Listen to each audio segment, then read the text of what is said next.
Hello everyone, I hope that you're well. Today I'm sharing with you the first week of paintings of the month. I'm doing a painting from life every day this September for the Strada Easel challenge, and I'm hoping to be able to share all of it in a 4-part video series on the channel.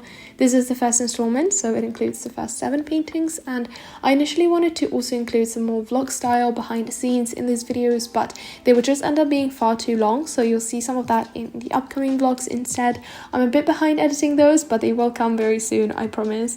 And I'm really curious as well to hear what you think about the intro of the video. I don't typically have a recurring intro to my videos, but I thought it would be fun to have a brief one to tie this series together, and I'd love to know whether you liked it or not. I know it can get repetitive very easily, so I kept it very simple, but thought I'd switch things up a bit, and I think it turned out really cute. But with that being said, I know that I've mentioned this challenge quite a lot in my videos, but I haven't really explained what it is. So this is a challenge hosted by Strada Easels, which is a company that makes plein air painting easels mostly, and during these challenges in January and September, they give away some of their products to a few random people that have completed the 30 daily paintings at the end of the month and have posted them on social media every day. So the goal of the challenge specifically, I think, is to get artists to paint from life rather than photographs, which might not seem like a big change if you haven't tried it before, but I think this first painting in particular is actually a really good example of just how tricky life painting is.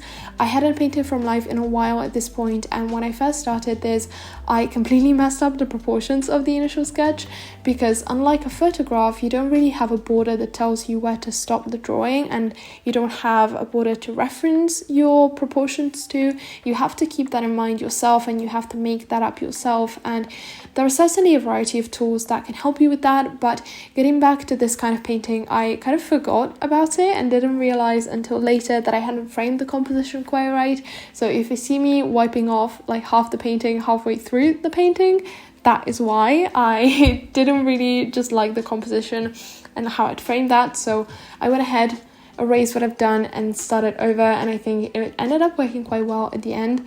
I haven't had too much of a problem with it in other paintings, fortunately, because I've been quite careful about it, but it's definitely another layer of difficulty that this kind of painting brings. Something else that I think is worth mentioning with life painting as well is that light changes really quickly, much quicker than you often realize, especially if you're painting early in the morning when the sun is rising and later at sunset, which I think is a bit more common. And you have to figure out how to keep painting despite those changes that really influence your subject as you go along. It doesn't just change the direction and the intensity of your shadows, but it really affects the colors and everything else that's going on in your piece as well. I think if you're painting outside, it might be even more evident. I've been painting inside for now, and I'm really excited to do plein air painting actually outside at some point in the challenge, but I haven't had the actual time to do that so far. I've done very short painting sessions, so this hasn't actually affected me too much, but it's definitely something to keep in mind. I think on average I'm scheduling about an hour and a half each day for these paintings, and that includes coming up with the idea, even though I already have a list of ideas that I can kind of pick from every day.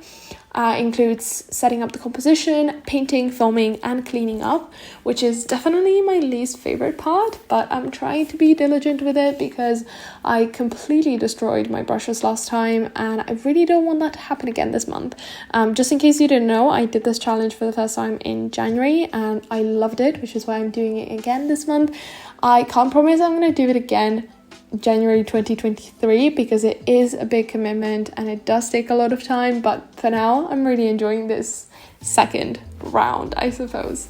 And I've also been keeping my compositions quite simple this time because I also had an exam this week that required a lot of revision, and I'm working on a studio makeover. I'm almost done with that now, just missing some decorations that I'm going to add in the next few days. And the video about it should come out soon as well, but it definitely took some time and I didn't want to complicate things and setups more than I needed to. I would like to do some A3 paintings as well, but I think that would just be very overwhelming for me and take a lot longer, so I'm sticking to a mix of A5 and A4 panels this month. I already have a lot going on, and if I manage 30 paintings in the first place, I'll be really surprised because I am not so confident I'm going to finish it this time because again I just have a lot that I'm working on the side as well, and 2, I'd be really proud of myself, so I don't want to make this any more complicated than it needs to be. Also, I just don't have a lot of pretty objects to paint at home, and so I've been relying on food quite a lot because it's easy to get different colors and textures with that. Generally, kitchen objects I think are very fun to paint as well, but I want to space out a bit more as well in future paintings. I've really been enjoying painting reflective objects this time around. They're still quite a challenge for me, but it's one I find really fun and rewarding, and I'm really happy with the results I've had so far. I think all of these turned out quite well except for day 5, where I just had too many reflective pieces going on and I overworked that aspect of the piece a lot. And then day 7 I also ended up overworking a bit, but I came back to it a couple days later, so you see that in next week's video. I kind of reworked the composition because I liked the subject, I just didn't like how I depicted it, but we'll talk more about that in a moment. For now, we're just finishing up the painting from day 2, which I think is my favorite one I've done so far. I really like the brightness and the variation of colors, which I feel like makes for a very interesting piece, and that's something that I've really been trying to be a bit more experimental with. If you watch the video that I posted at the beginning of this week, I reviewed a new set of oil paints that I received from Rubens, which has a lot of really interesting colors that I haven't used before, and I've been using that in combination with my other oil paints, trying to use colors that I typically wouldn't as much. I definitely want to do another purple inspired piece like I did in that video, and I'm thinking of painting some onions with a knife, like a purple knife that I have that are just perfect for that. But again, I don't just want to paint food, so I might try to do some wider scenes as well. As I said, I've been working on a bit of a room/art studio makeover, so I think that would be nice and kind of a nice way to document that as well. I also want to buy myself flowers to paint next week, and I'd love to know if you have any ideas of things that I could possibly paint. That would definitely be useful because 30 compositions to come up with a lot of different things within them, that's a lot to think about. And I also, on that note, I think I am very likely going to switch on my mediums a little bit. This week I only did oil painting, but oil painting takes time and it's definitely messier than other mediums, and I think I'd like to practice some gouache this month as well, maybe even some pencil sketching, which I rarely ever do. And honestly, I just think this challenge is a great occasion for me to practice a lot, and I don't want to make this any harder on myself than it needs to be, so I'm just gonna go with the flow of what I feel like doing each day, and that's about it. This painting from day 4 is another one that I particularly like. I really enjoyed day 3. I love the way that I painted the reflections on that jar of orange juice.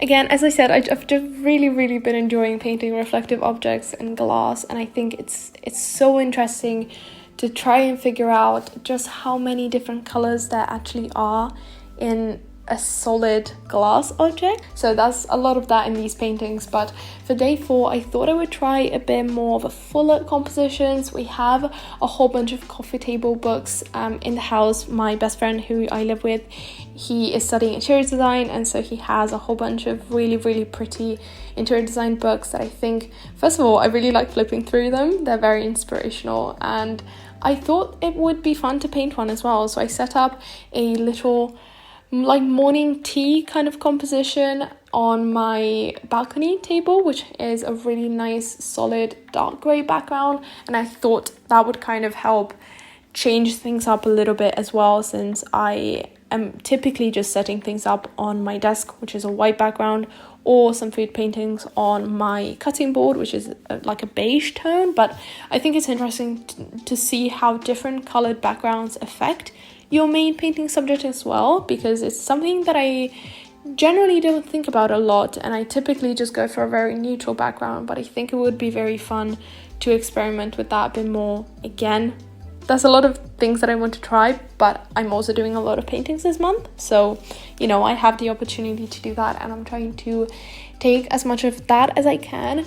But yeah, I really like this painting that I did on day 4. I started it on the easel, but I find working on the easel very strange. It's something that I'm not used to, and it's something that I've only been doing a little bit of over the past year and never before then.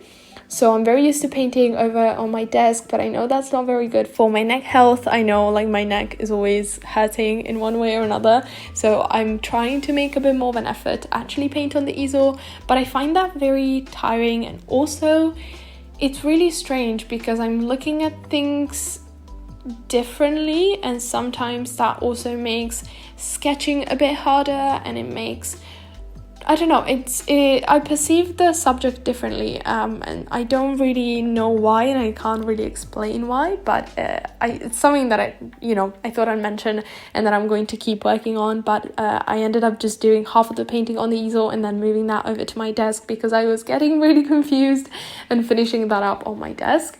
I also thought I'd mention I'm using a bunch of different brushes, and specifically I'm trying out a different brush than I normally do, which has a longer handle and it's a bit of a softer bristle brush, and I've really been enjoying that compared to my stiffer short handle brushes that I typically use.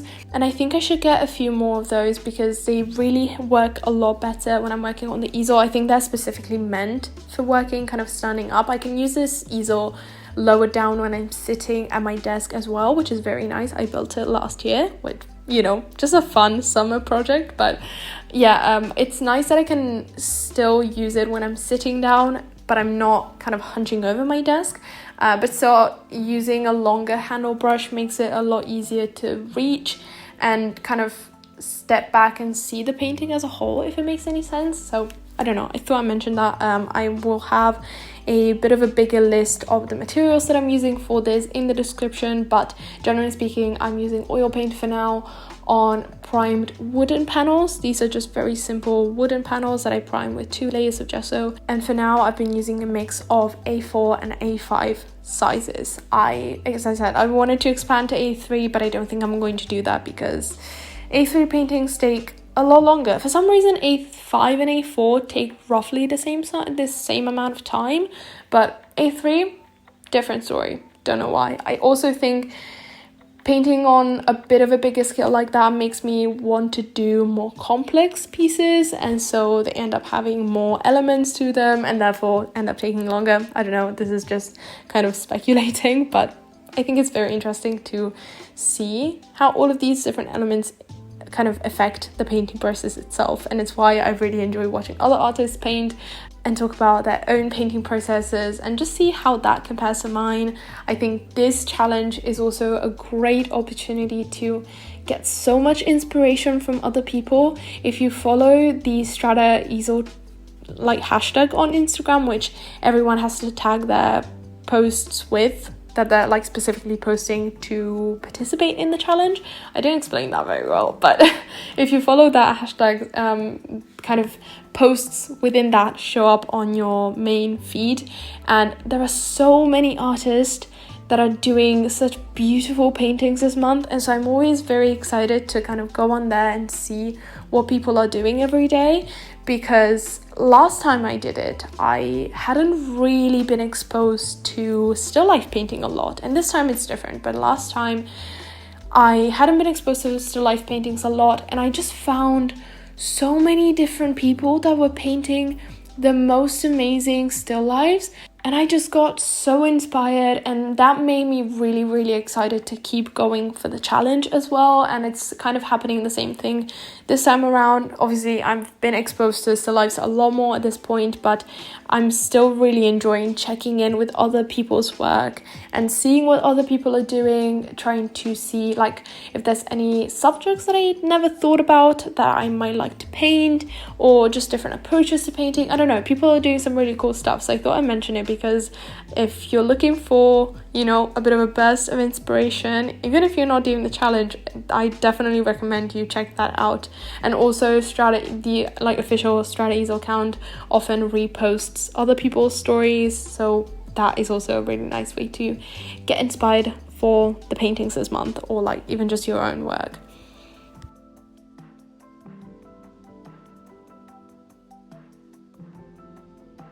We're nearing the end of the video, but I also wanted to mention that this is the painting from day 7 that I thought I'd overworked. I definitely don't hate it as much as I did when I first finished it now, but I think I definitely overworked it towards the end. There were some kind of simpler color blocks and shapes towards the background, especially, that I think I should have just left as they were in the first pass I did, and I shouldn't have gone in with such harsh kind of contrasting dark tones. I feel like those dark tones made everything really, really weird. They were needed in some areas of the painting, but I think they took over everything, and they made for a very confusing and very overwhelming piece overall. I think there's nowhere for the eye to rest, and there's no flow that I can follow and look the painting with. So I decided to kind of take this apples setup and paint it again, I think 2 days later, but again, you're going to see that in next week's video. So that brings me nicely to the end of this one specifically. If you want to see more regular updates about these paintings, especially if you want to see what I'm painting each and every day, follow me on Instagram because I'm posting all of them on there. And with that being said, I hope that you really enjoyed this painting process. I hope you're excited for the rest of the series just as much as I am. And I'm going to see you very, very soon with a new video. Again, as always, thank you so much for your support. It really means a lot to me, especially in very intense times like these. I thought I'd just, end the video on that note, and I wish you all a very lovely week. I'll see you very soon. Bye!